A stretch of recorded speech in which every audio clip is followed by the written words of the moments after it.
Welcome to this session on the digital transformation of India. My name is Jaideep Prabhu.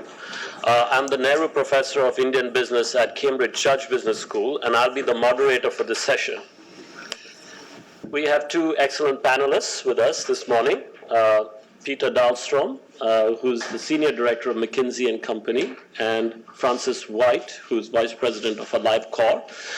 Before I ask them to share their introductory thoughts for this session, let me provide some context. So despite the growth, the impressive growth of the Indian economy over the last few decades, the fact remains that a large part of that economy is outside what would be considered the formal economy. Upwards of 40% of Indians really operate in the informal economy and therefore are outside the banking system, off the electricity grid, and have limited access to good healthcare and education. Now that can be seen as a problem, but it can also be seen as an opportunity. And one way to think about that is to look at Indian demographics. And this is slightly dated now. This is from 2006. But nevertheless, it roughly holds. And you'll notice that outside of the top two, which would roughly be the formal economy, people who live in the metros, who are educated to global standards typically, might have salaried jobs and bank accounts. You'll see below that there are very large segments, possibly an entire Europe of a market there, of climbers and aspirants, people who might be in urban slums, who live in smaller towns and in the countryside, who aspire to the lifestyle of people in the formal economy, if not for themselves, at least for their children. Now, this is a potentially large, untapped market opportunity. But to really realize that, companies have to rethink how they develop products and services for these untapped markets. They cannot simply take products and services designed for the top segments and try to sort of de-feature them a bit and reduce the price of it. They have to start from scratch to develop truly radically affordable products, often accessible to people who are in remote places. And that is a significant challenge. But if you're able to do that, you potentially see massive growth opportunities in the years to come. And so I would argue that not only then do you have a huge market opportunity in India, but because India in many ways is a sort of microcosm for large parts of the world, you then also have market opportunities for those solutions elsewhere, principally in other emerging economies, but potentially also in the West. So that sort of begs the question, is there the possibility that, as we saw with telecoms, and we saw leapfrog in emerging markets like India with telecoms to mobile telephony, will we see digital leapfrog across a range of sectors, from financial services to education to health and so forth? Some facts on the basis of which we might see this digital transformation. So the issue of teledensity, for instance, I mentioned the tremendous success of mobile telephony. India has about 1 billion mobile subscribers. Smartphone use is on the up. There are about 200 million smartphone users, and that's likely to grow quite significantly. There is also now, because of the Aadhaar, the unique ID project, there are about 1 billion Indians who have a unique ID that can, in many cases, be linked to bank accounts. And the recent initiative by the Prime Minister, the Jan Dhan Yojana, has opened bank accounts for very large numbers of people. Now, many of them are still dormant, but if they're linked to their unique ID, the idea is that many government services and benefits may be transferred directly to people into their bank accounts. So there is a platform on which we might expect this digital transformation to take place. We heard from Mihir about the demographic dividend. I put a question mark at the end of it because the key question is, how do you realize that dividend? And you see the numbers there. The median age of the Indian population by 2025 will be 31.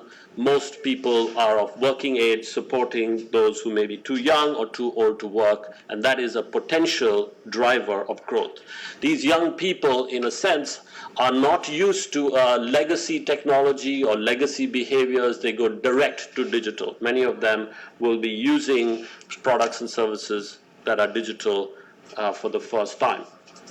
So some of the themes we want to discuss in this panel with our panelists are broadly, can technology help deal with India's problems and drive growth at the same time? We look at some application areas, financial inclusion, mobile payments, healthcare. We look at internet users and also the rise of social media.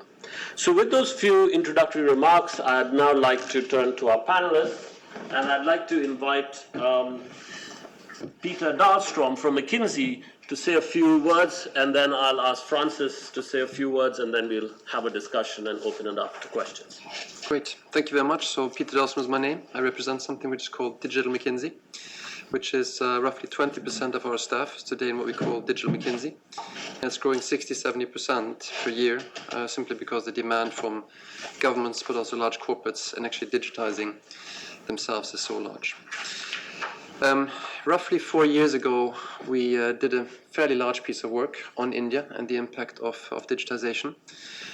And we didn't look at the politics so much, but just as the impact of technology on the economy. And we came out in a really positive place.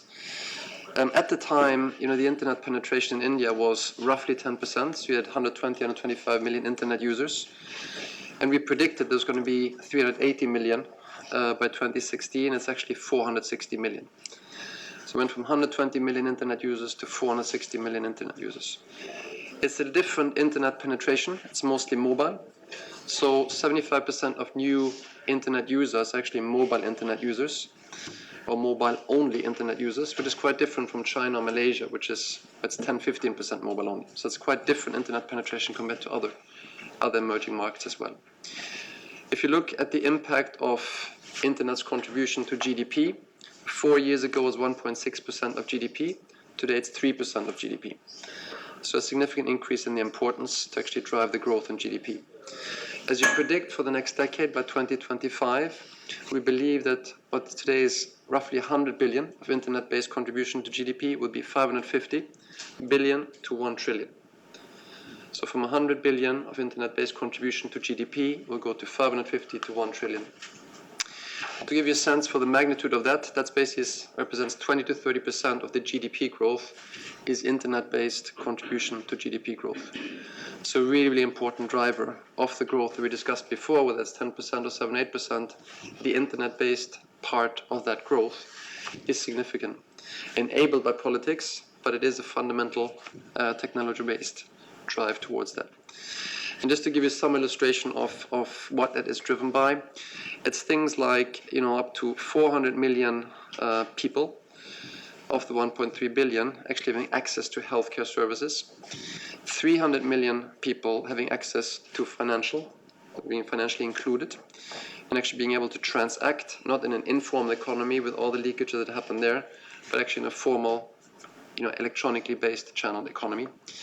90 million farmers having access to information to both drive productivity on their farms, but also having access to pricing information and actually transact in a rational way. It's a number of these things that actually underpin the drive of the increase in the GDP. So from our side, we can go more into depth into the individual areas, but we are really optimistic on the technology's contribution to actually help India drive both GDP growth, but also actually include people from a health and a financial perspective into the rest of society. Okay, thank you very much, Peter. Francis, perhaps you could share some of your thoughts with us? Yes, hi, thanks very much.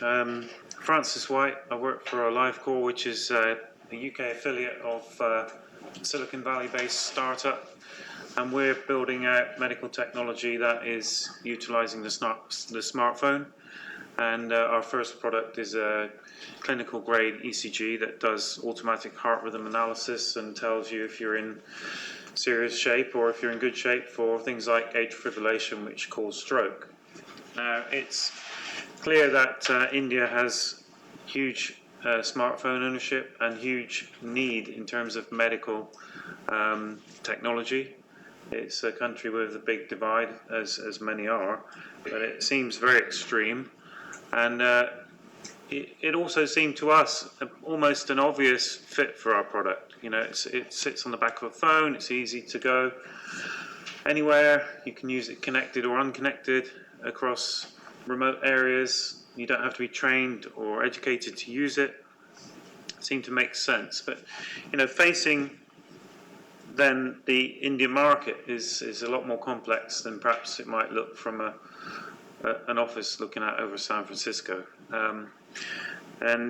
Clearly there's so much to be done there, and so much culture change that we need to embrace to be ready for that. So one of the simplest things is, do we support older smartphones? iPhone 4? No, we don't. Well, that's a big population of iPhone 4 users. The lower cost Chinese models, we haven't tested them. We don't know if they work. The new $4 smartphone that was announced yesterday, they're going to make a loss on everyone, but they're still launching it. Will it work with that? Who knows? Can we as a small company spend lots of resource on just basic testing and things like this? And then the business case. You know, in India, it seems people pay lots of money for healthcare. When it comes to surgery or desperate needs, they'll sell the property or whatever it is to fund the relatives in hospital. And the hospitals are something almost out of the space age, it seems. Super flashy, super air-conditioned, beautiful buildings with the latest technology, the latest surgery techniques, and people trained from the UK and US. But will they pay for prevention for things that have early detection to stop these things accumulating? Culturally, it seems no, that's not the case. That they just prefer to ignore and wait until the bad happens and hope it never does. And so there's a kind of a cultural fit. And, you know, one of the questions on this panel was, will technology solve India's problems? And the answer is maybe. It's a bit like here in the UK. Simon Stevens announced just last week that the NHS was now going to pay for our product and wave this to the crowd of 3,000 NHS users, which was pretty awesome for us. But it just shows that you need leadership, you need policy, you need all sorts of things to make innovations that seem like no-brainers hit the ground and really make an impact. So yeah, that's me. Great. Well, thank you for those introductory thoughts. I thought I might just follow up with a couple of questions of my own before I throw it open to the audience. And Peter, I thought I would start with you. So you've painted this picture of potential, and undoubtedly India has this potential. What are some of the challenges that you think will be met along the way to realizing that potential? Again, from a technical perspective, not so much from a policy perspective, because I think we had a good discussion about that in the first session. Yes. I think just like technically, I mean, the fact that people use the mobile phone only is because there is no proper fixed line infrastructure. So 75% of the people accessing the internet of the new ones basically have mobile only, which is great, but not perfect. You know, again, China, Malaysia, 10 to 15% are mobile only. So just like the build out of the, you know, fixed line infrastructure at some point, at least like to the larger rural areas, I think will be important. Then you've got, I mean, even on the mobile side, huge challenges. The cost of mobile access or mobile data access is much more expensive, as I'm sure you know. You know, compared to many other countries, it's like factor 2 to 3 to 4 compared to other emerging markets. So the internet usage in India is 1/4 of what it is in China and Malaysia. Even for those who have access, the usage is... So an Indian person on average spends 20 to 25 minutes per month on the internet through the mobile phone. That number is 100 to 125 in China or Malaysia. And the reason is it's just so expensive. So people use their mobile data for, you know, advanced uses. So it's not just stupid browsing or streaming or something like that. But it is like, you know, targeted search for, you know, product comparison, price comparison, accessing sophisticated information, but they really only use it very selectively. because it's so expensive. And then the other thing is, just the whole startup community in India is not, as active as it could be. We always criticize Europe for being so far behind the US.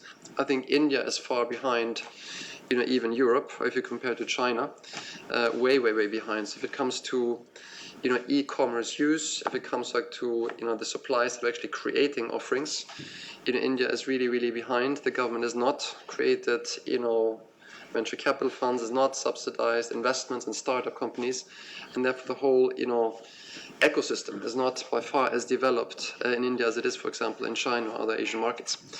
So these things all contribute to, maybe not accelerating as quickly towards that potential as could have been possible. Francis, I'm curious to know how far you've got with your product in India. What have you done, and what do you think are some of the challenges you're going to face along the way? Yeah, so we've been working with Apollo Group for coming up a year, and it's interesting there because there's a couple of things.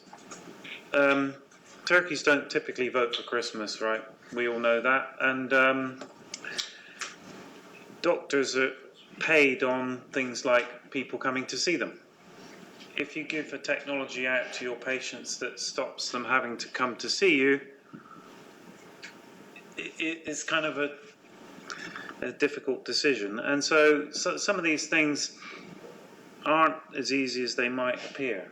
For us to be trusted and for people even to know they've got a heart rhythm and not just a heart rate, it needs the doctor to explain that to them. And so we are very much a doctor-mediated product, and therefore we need the buy-in from the whole healthcare community that says this is going to be value, this is going to expand your service. Maybe you see less people, but you'll see the ones that need more serious attention instead of seeing a bulk of people that probably are just concerned. We know that with palpitations, for example, which is that feeling of thumping in your chest, 85% of people with that have nothing wrong with them. No need for any cardiac care. 10%, however, have atrial fibrillation, which means they may go on to have a stroke. It's worth knowing which is which. But if you're a consultant cardiologist, probably it's best just to see the ones that need to be seen and not this bulk of people panicking. Technology like ours can do that, but it's quite a complex story to tell and takes time and get the buy-in.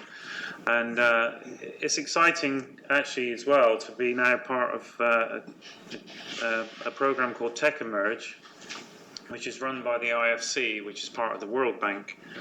And they're helping us connect with other providers. There's a home health group called Portia that we probably will do a pilot.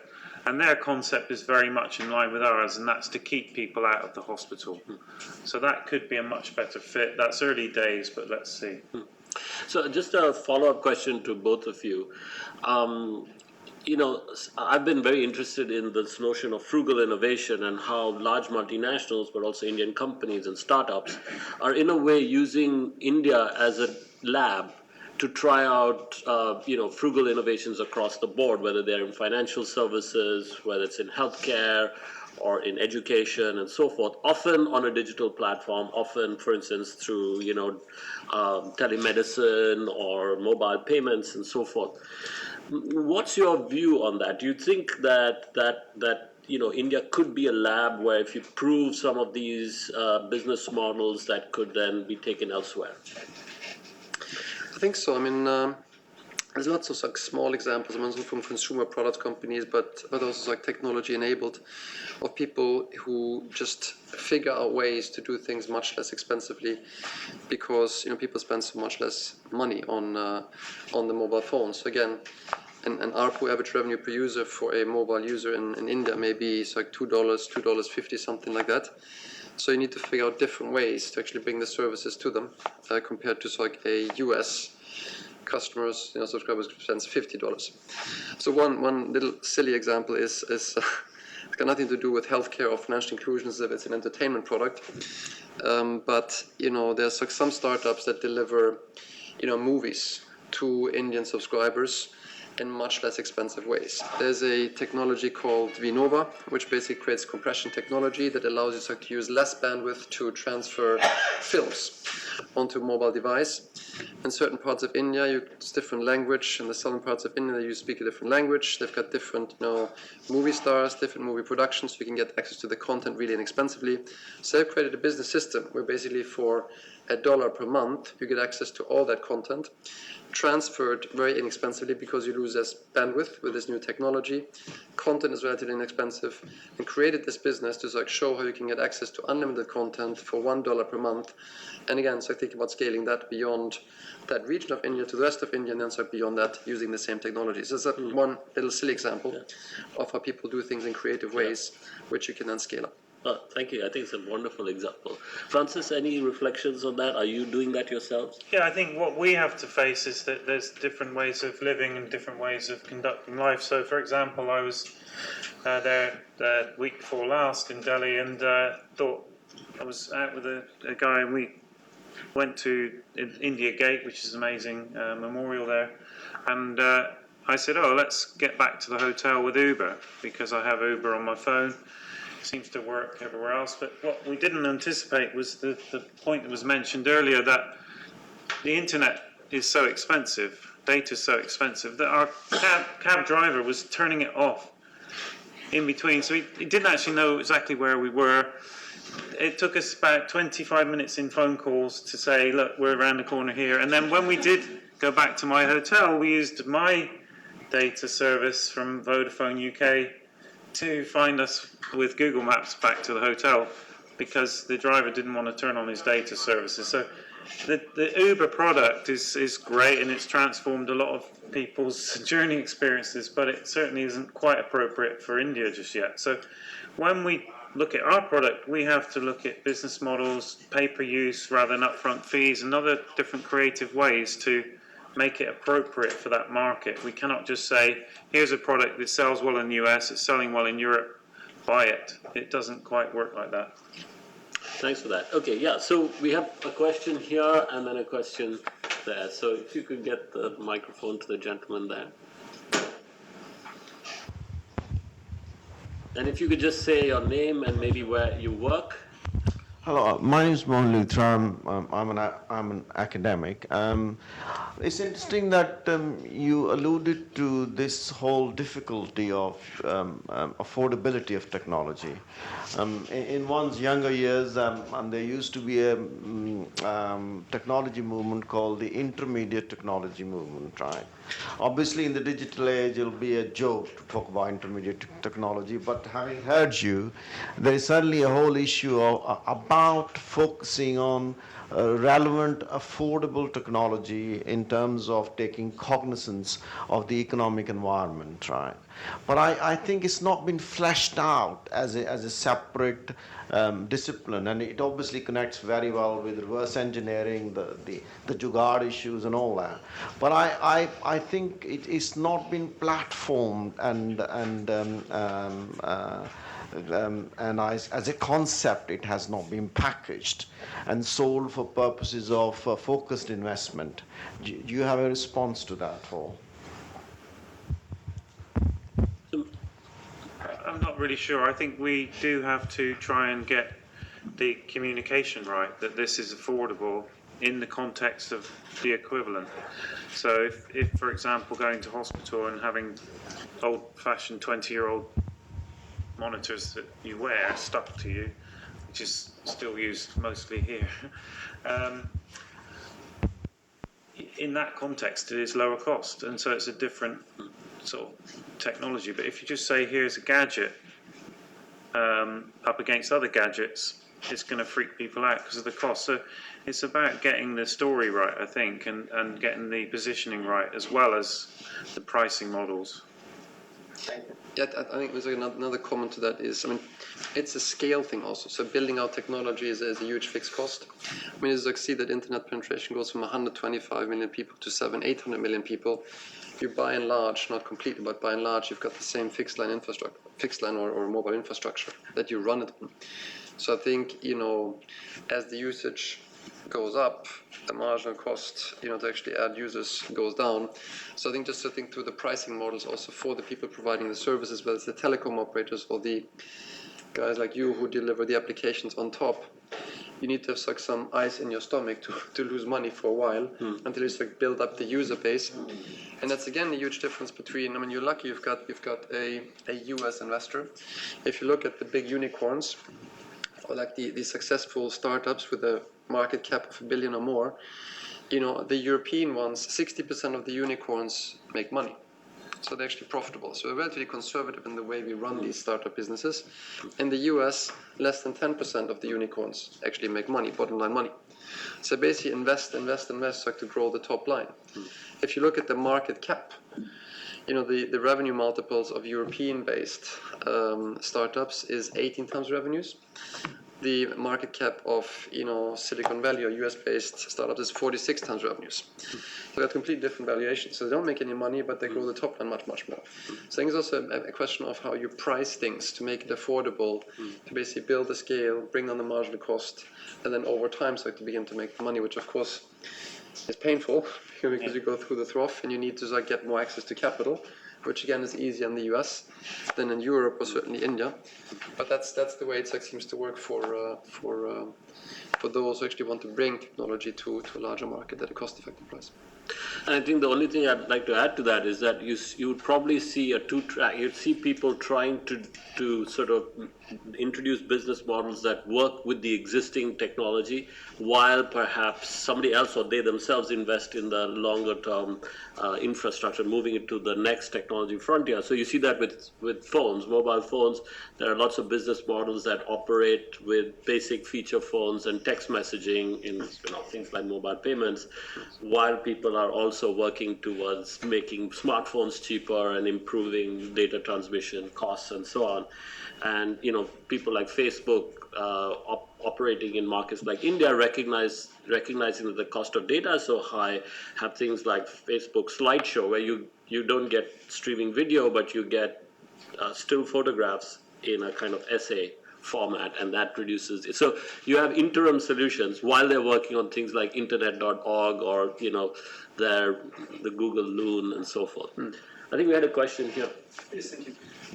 Leon, Good. I think they would like to give you the microphone. So my name's Leon Kutsavasilis, Chief Technology Officer, Chief Information Officer, and consultant. 2 weeks ago, I was at a fascinating focus group amongst peers. It was actually hosted by Annette Melby, who was, I think, works for McKinsey as well. The topic was about, digitally enabling businesses on a global basis, and the people on the panel represented multiple sectors, from the largest insurance companies, banks, water authorities, retailers, as well as logistics players as well. And Annette spoke about a study that was done globally, but primarily focusing on Europe, Asia, and North America as well too. And we spoke about the success of the digital enablement of businesses, or transformation as we call it in the industry, but letting organizations, be they public or private, take more advantage of technology, both for internal operations, but really importantly for the people that they service through their products and offerings. And we certainly all agreed that in the UK, in Europe, in North America, in Australia, we have significant challenges in making our organizations more digital capable. And I was wondering, a question for both of you, in your studies and your work, what have you found in India? I would imagine that a lot of those organizations, and certainly some of my experience, they do need to become more digital capable, more digital savvy. And the studies told that McKinsey was talking about was even where is digital supported? Where is it sponsored? Is it at board level? Is it executive level? Is it the chief marketing officer? Is it the CEO? Is it the COO? Is it the CIO? At varying levels of success, even based on who supports it. So what's your perspective within India, specifically around digital transformation? Yeah, I can start with this one. And so we start beyond India. So the funny thing is like there's very few successful digital transformations. If you think about yourself, like think about any company in any sector, subsector, any geography, any subgeography, any in the world, any company, any large incumbent company, think of the one that was a great digital transformation. Very difficult to think of anyone. Right, so you've got Accenture, Deloitte, McKinsey, all kinds of like people. So like for 2 decades, Accenture's got 334,000 people, market about $50 billion to do digital transformation. They can't point to a single reference case. I mean, there are no great digital transformations. It's pretty interesting. I mean, it's like this, The Big Short, like, this big, like this big weird thing where, there's a whole industry for 2 decades working on a topic and you can't point to a single great reference case. So it's a little bit strange and funny. At the same time, digital is becoming so important where it drives, in most industries, more than 100% of the growth in that industry. Right, so in most industries, it's more than 10, 15, 20% as a channel, as an e-commerce channel of what you sell in many industries, and it's again more than 100% of the growth. So it's really, really important, but really, really difficult to do. And that's why probably what Annette told you is that's because it's so important, because it's so difficult, it needs to be led from the top CEO or CXO. They need to drive the integrated transformation programs, and it's both the front and the e-commerce side, but it's also the back end, how to digitalize the company, and the new business development stuff. So that's also why we grow now, because we haven't been positioned in that space so much compared to the others. Now it's like, say, okay, McKinsey, you stand for impact, you work with CSOs, so that's why now we get the right to serve on these topics when historically maybe we weren't so much. In India then, so it's difficult across the board. In India it's even more difficult, right? Because labor is cheaper, they're growing anyway, so why the hell, would you begin to think about how to digitally transform yourself if you're a large incumbent company in India with the labor cost that you've got? So I think it's difficult across the board, even more difficult in India. So I think what's more interesting for us there is to work with the smaller attacking companies. So like the not so large companies, they begin to attack, through new business models and through making virtue of the disadvantages to actually begin to create businesses in India, and then with them to take that business model more internationally, in the ways we described before. So make that frugal approach attractive. I'll take beyond my little stupid example with the entertainment company, which creates a business model for $1 per month per sub to create an entertainment concept through a new technology. Now that's super interesting also for a company like Sky, which can charge $5, but use the same technology and the same approach. So it's more that part of digital which is interesting for these types of markets. Yeah, I think for healthcare you've got 2 elements to it. You've got the supply side and the demand side. So if you take the supply side, I used to work for Medtronic, probably now the world's biggest medical technology company, and it was clear to me as a business leader inside that organisation that they weren't going to necessarily provide the tools for digital enablement of patients. It just wasn't their mindset, and innovation in such large corporates is very tricky, and digital transformation of even products is hard. So joining this company to bring those tools through was my mission, if you like. And then if you take India and the healthcare supply, the demand side, the healthcare organizations, if they just duplicate Western style hospitals, which are expensive, all about treating the sickness, all about surgeries and things when things go wrong, they bang them in around Delhi and other places and it looks fantastic. That's not really going to serve the needs of the masses. And the digital transformation needed there is to enable the walls of those hospitals to come down and for the people to have the tools in their hands and that they can do their own health at home and health in the neighborhood, and friends and family take care of each other. And everybody has things like in this country have weight scales and thermometers and basic medical tools, if you like, but to take that to the point where they've got home diagnostic kits and home everything, I think, or at least a village clinic or with digital enablement, to mean that they don't need to build a big hospital. They don't need that cost of healthcare. There's a long way to go on that road, a long way to go. I think we may have time for one final question. Is that right, Rakesh? Thank you. Hello, my name is Simon Reed. I'm the founder of Anglo-Indian Group, which promotes joint ventures between the UK and India, and we're also the license holders of the Marylebone Cricket Club and Lords cricket brands, where we're looking at branded communities in the Indian market. I'm interested because what we're doing with the MCC brand has some retail opportunities that we've evaluated, and so we've looked at the extraordinary growth in the likes of Flipkart, Jabong, Snapdeal, these sort of e-commerce digital platforms with extraordinary valuations that they have been able to get private equity for, and similarly Uber and Ola. I haven't had such an experience as you. Generally, I've had a very good experience, but I'm sorry to hear about yours. But it seems to me that private equity investors are funding the discounts that the customers are availing of on buying a shirt through Flipkart or indeed Ola, which is considerably better as a service and cheaper than the old-fashioned black and yellow cap. So where are these valuations going to end up? And is there a danger that these unicorns, or indeed the companies that are currently achieving these very high valuations in India, can we see a situation where, going back to the consumer internet boom of '99 and 2000, there's going to be some horrendous crash around the corner? Great question. I think the difference from my perspective is that there's more revenue models in place this time compared to the other time around. I mean, it's like last time around, I was part of that as well. I worked with lots of different startups. And the truth was that there were no monetization models. I think now, based on whether it's advertising revenues or through mobile, by just creating more stickiness by providing more services and reducing the churn of the subscriber base by having access to content or certain clubs and things like that, there are monetizable revenue models to a much larger degree than there was in the past.